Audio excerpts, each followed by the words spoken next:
I was in my last year in junior high, your middle school, when I developed an interest in science. It was my biology class. My teacher, Mrs. Williams, introduced me to the wonderful world of plants, insects, and animals. I was particularly intrigued by the microscope. It enabled me to see organisms that were barely visible. Organisms like Daphnia, the water flea. I could see right through it. Its heart and other internal body parts were clear to see. My teacher could see my delight, and she would allow me to look at other organisms at lunch. We would have long conversations. She asked me whether I had considered what I'd wanted to be after school. I thought long and hard. I did not know. My mum and dad wanted me to be a nurse. She asked me if I ever thought about being a biologist or even a doctor. I had not. Being a young girl, my parents' generation thought that boys were doctors and girls were nurses.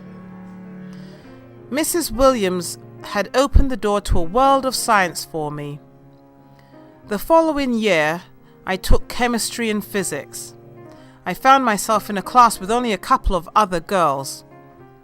My chemistry teacher, Mr. Margetts, was only 24 years old, and he encouraged me to take higher level chemistry and physics. At first I did not want to, but my best friend Verlese took biology with me, but she was not interested in taking either biology or chemistry, but she said, you should try it. I was the only girl in physics, and there was only one other girl in chemistry. The classes were quite small, maybe 10 students. At first, the boys teased me a little, but when they saw that I was prepared to work hard and that I was competitive, they accepted me as a classmate. Chemistry was fascinating to me. All the fancy apparatus, instruments and glassware. My favorite piece of apparatus was the distillation apparatus. It's made of glass and it separates mixtures which have different boiling points. My teachers were very important in helping me decide on a career in science. At that time, girls were expected to concentrate on typewriting, cooking, and needlework classes. But I didn't have any interest in any of those classes.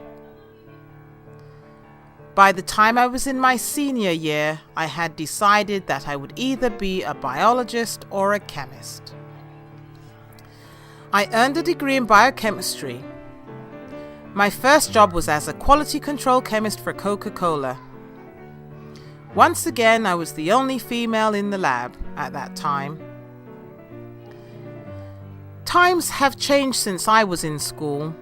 Girls are encouraged to and pursue careers in science and the medical profession. My teachers and headmaster, the same as your principal, were very supportive to me growing up and really pushed me to do the best that I could. My teachers had such a great influence on me that I am now a teacher. Can you guess what I teach?